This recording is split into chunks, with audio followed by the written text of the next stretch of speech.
Hey, folks, I wanted to say this. New York City and LA are big tourist spots, but let me tell you something.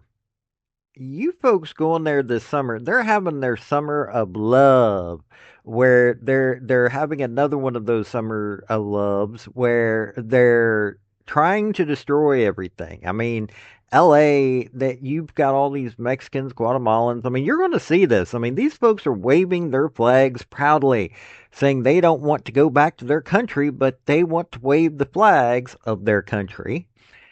And New York has got Mexican flags being waved and they're celebrating. Plus, you've got these anti-Semitic folks that are breaking into libraries and things like that in New York City. So instead of going to those spots for your tourism this year, may I make a suggestion? Seriously. I have a suggestion, but first, let me show you what I'm talking about when we're talking about the riots that are going on there. So, here we go. Howdy, y'all. This is Paul, the Redneck Thinker. What we have here is a channel to communicate. I want you folks to be thinking by the time you leave my videos. Why? Because I'm tired of people talking via what other people tell them to think. So, watch my video and enjoy the chance to think for yourself. Matthew Seedorf, he is back with us now. Matthew, you've decided to add your mask. Is that because there's a lot of smoke and tear gas being thrown about? Yeah, we're right in front of City Hall still. The protesters kind of push back towards City Hall. So there's this skirmish line with LASD here trying to hold them where they're at on 1st Street. We're trying to stay out of their way here. And they are, you can see the fire at the end of the street right now. They are firing those non-lethals, those flashbangs, and they warned us that there will be gas, as there's one right now. So there's going to be some tear gas here momentarily that they are firing across the street. Yeah, you can just see all the protesters over there, and on the other line of this law enforcement, and just flames, and it's pretty chaotic right now as they're trying to put an end to this right now. Yeah, they've got that bonfire going there, Matthew, and they've successfully kept it lit for a while, but those flashbangs, that is no joke. And the flashbangs and the smoke can be quite helpful in trying to disperse a crowd. Wow. Yeah, those flashbangs are really loud. The smoke is very successful, and we did see an alert from LAPD that essentially all the agitators at this point have split off into separate groups around downtown LA. It was warning people in the area to be careful of those agitators and possibly causing damage in the area. The Sheriff's Department was called in here to assist with the LAPD outside of City Hall, as there were protesters that were trying to barricade themselves on this street out front of City Hall. As right now we're following this skirmish line. They're trying to push the protesters further back. You can see the fire is still going on as well. Matthew, as we watch there, that skirmish line able to make some progress and move forward there, paint the picture where City Hall is. Is it behind you, in front of you? Where is City Hall in relation to this? Yeah, so City Hall is right here. So we are right next to City Hall where this is happening. And then that's 1st Street where all this is taking place. So the protesters essentially got pushed back about an hour ago, and now they're coming back this direction. The Sheriff's Department is trying to hold the line and firing those non-lethals. Look at this. I mean, I don't know if you can hear that. Yeah, we can hear it. Well, it makes sense. Flash. They would want to keep the crowd away from City Hall and hold that line and push them back, and hopefully people will disperse as the night goes on and they get tired and they, call it a day kind of thing. But it is quite a scene, so we can just listen in for a minute here as you show us the scene. Wow. And by the way, flashbangs, they do have a tail, and you can see them fly through the air, but they don't explode into fireworks like what we just saw. It was almost as if an agitator had decided, oh, well, I'm going to answer your flashbang with this green firework. I don't know if you noticed that, Matthew. We just had a flashbang go off very close to us. My left ear is ringing from it. They're making us push back a little bit. Right now, it's hard to distinguish what is fireworks and flashbangs because we're seeing a little bit of mixture of both. Very close to LAPD headquarters, though, just for reference, here outside of City Hall, where this is taking place. And there's also just an immense amount of traffic. I mean, people. You think about what time it is, 9:30 on a Sunday night. All the cars in the area, there's the massive scene taking place. Not normal at all. I think there's a big looky-loo factor, and people want to get their Instagram video or their shot or to witness things and live it through things that are happening, experiencing things. But really, if you don't need to be in downtown LA, this is an area to avoid because these crowds can be on the move. Police can be on the move. But right now, it looks like this line, Matthew, is designed to hold the line and keep the crowds away from City Hall. And when you pan back to see City Hall right behind you there, it is quite a statement, quite a shot. And if I'm watching from another part of the country, whether I've been to Los Angeles or not, whether I know LA well or not, it is quite a visual to be watching this on TV. Yeah, it feels like the whole world or the whole city is on fire when in fact it's just this, a few blocks really when you're talking about where these agitators are. They're not even anywhere close to LA Live or SoFi State, Crypto.com Stadium. They're farther north, away from that area. Yeah, I was thinking back because just a few hours ago we were inside City Hall. We had a press conference with LA Mayor Karen Bass. And while we were inside the press conference, you could hear those flashbangs going off while we're interviewing the mayor about the protest. Ran high today outside Federal Plaza in response to some rough arrests yesterday inside the building. Those arrests involve the detention of a Dominican migrant there for a routine check-in. It follows the Trump administration's immigration crackdown here in New York. Eyewitness News reporter Anthony Carlo is at the scene with the latest details. Anthony.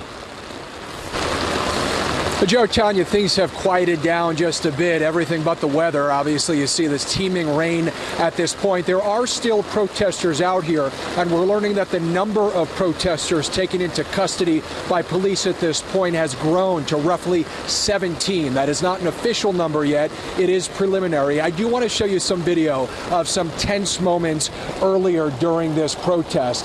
You'll see in this video the NYPD making several arrests outside of 26 Federal Plaza. This is a federal courthouse in Lower Manhattan. These protesters voicing their concerns about ICE detainments. Some telling us they will not stand by as their neighbors are scooped up as part of the Trump administration's aggressive crackdown on immigration. We obtained video from protesters who say they're out here in part due to the presence of what look to be federal immigration authorities near Federal Plaza today, though we cannot independently confirm exactly what federal agency these law enforcement officers are part of. This protest developing after yesterday's arrest inside that Manhattan federal courthouse, a man taken down by ICE agents after his immigration proceedings were dismissed. The Department of Homeland Security says Joaquin Rosario Espinal was here illegally from the Dominican Republic. DHS says he resisted arrest and claims that he punched an officer. Federal agents have reportedly been rounding up migrants around courthouses in Lower Manhattan all week, prompting activists to come out here and demonstrate today. I'm hoping that, I guess, the entire policy changes. I'm hoping that the attitude towards the migrants changes, that this whole criminalization thing, this whole turning people into terrorists, I think leads us down a really dark path that I'm not here to see. I'm an American. My family's been in this country for longer than most other people's families have been in this country, and this is not the America that I want to live in. I want to read you this statement from Homeland Security. It says, quote, "Our officers are doing their jobs by removing public safety threats and enforcing our nation's immigration laws. Assaulting, resisting, impeding, or harassing ICE officers is against the law. Unfortunately, our ICE officers are facing a 413% increase in assaults while carrying out arrests. The violence against ICE must end." Back here at a live picture, you can see a lot of the police activity has dispersed from what was going on earlier behind me. There are still protesters out here. You cannot see them from where we're set up at this point. But again, I'm told about 17 arrests now, protesters taken into custody. That number not official. We do expect that to change. We're live in Lower Manhattan. Anthony Carlo, Channel 7 Eyewitness News. Now, you see all of these riots and everything like that, but I have a suggestion for you. Instead of dealing with all of these criminals who are causing all this damage and are wanting to protect other criminals, I have just an amazing place for you to go to. The name of the place is Knoxville, Tennessee. Now, I got a video for you. I got it off of Thrillist. I've got a link down below because Thrillist has got some interesting videos. Some of them are a little bit stranger than what I would imagine, but they've got some really fun places to go to. But Knoxville, hey, I'm from East Tennessee. Knoxville, Tennessee has a lot to do and it's fun. I loved every minute of being whenever I went to Knoxville. I even worked in the city, and let me tell you, you can find all kinds of amazing restaurants. The going by the university to eat there or hang out or tailgating, the Ball Navy, or any other part of the city. Let me tell you, Knoxville, Tennessee is a beautiful place, but you don't have to believe me. Let's watch this video about beautiful Knoxville, Tennessee. Welcome to 24 Hours In, the series where we show you how to pack in an unforgettable day in any city. Today, we're spending 24 hours in Knoxville, Tennessee. It'll be the most memorable, jam-packed day in Knoxville history. Alright, it's 7 a.m., I'm barely awake, and I'm going to wander around Market Square to beat the crowds. This spot is usually bustling, but right now, I've got it all to myself. Ooh, a sculpture garden across the street. Gorgeous, gorgeous shapes. This must be a sculpture of my ex. Looks like art and culture are alive in Knoxville. It's time to hit up Pete's where I can drink all the Diner Java I want and get this amazing biscuit sandwich in the process. Even the birds love it. Thanks, Pete. Now that I've had my 7 cups of coffee, it's time to hit up Art Market Gallery. Did you know that Knoxville is known as the Maker City? I guess this place is cool if you're looking for fungible art. All that art made me hungry. Whether you're a football fan or not, you'll want to head over to Saloon 16, the Peyton Manning-owned saloon for lunch, where I had the absolute pleasure of sampling something called cheese bings. Now that I need to walk off those cheese bings and prove that I'm the most passionate Vols fan in America, so I'm going to head over to University of Tennessee and try to find all the Smokies I can. That's a Vols mascot. He's a blue tick coonhound. 1, 2, 3. Okay, that's enough. Let's hit up the mural walk. It has everything. Music-related murals, murals you can walk on, murals in alleyways. Ew, what's that smell? Let's head to Lost and Found Records where you can swap your old records for new ones. So many options. Let's see. You literally can't go wrong with a Bill Withers record. Thanks.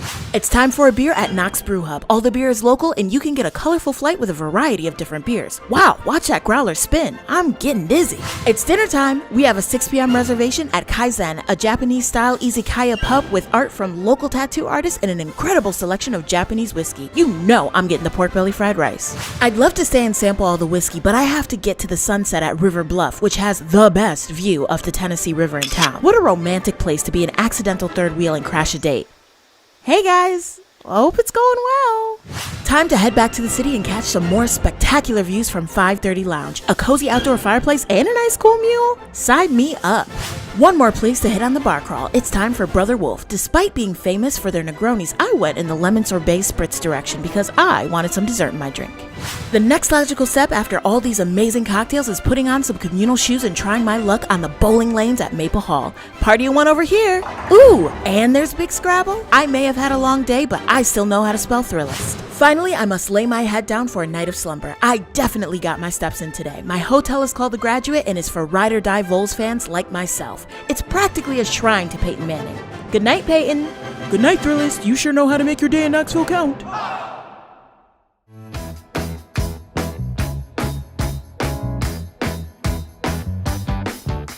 Oh, and to top it all off, on top of the fact that Knoxville is really close to Pigeon Forge and Gatlinburg. So you've got all kinds of touristy things that you can do there. If you are a sports fanatic, the Women's Basketball Hall of Fame is there. And you might be wondering, why would that be there? It's Knoxville. Because of Pat Head Summit, the greatest basketball player of all, or basketball coach of all time. Now, she was a great basketball player, but the Pat Heads or the Pat Summit Rotunda is amazing. Everything about women's basketball in Tennessee, in Knoxville, Tennessee. If you don't know how that is, hey, you're missing out. But instead of going to these places that people are trying to burn them down or destroy them, they're causing violence, they're just disrupting everything. Might I suggest you can relax, you can have some amazing times. It's where Mountain Dew got started. Women's basketball is appreciated there. Food, oh my God. You would be surprised at the food that you will find in Knoxville. Seriously, folks. I mean, it is just a great place to hang out. Oh, and if you're into wrestling, okay, to explain something here, for some reason, several years ago, Tennessee government decided they didn't want to call the people in charge of the county governments county executives anymore, so they're now called county mayors. The county mayor of Knox County, Tennessee, where Knoxville is located, is Glenn Jacobs. If you're a wrestling fan, you might know that name. Why? Because he was Kane, the brother to The Undertaker. Yes, you can go to Knoxville, Tennessee, be at the center of so much. The Smoky Mountains. Like I said, Gatlinburg and Pigeon Forge are nearby. In other words, you can relax instead of worrying about your safety by going to Knoxville, Tennessee. This has been Paul, the Redneck Thinker. Y'all have a good day now. Bye. So, folks, that's the story that I wanted to bring you on this video. And I just wanted to say thank you again for coming by. Hit like, subscribe, comment, all that fun stuff if you don't mind. Help me out. So, y'all have a good day now. Bye.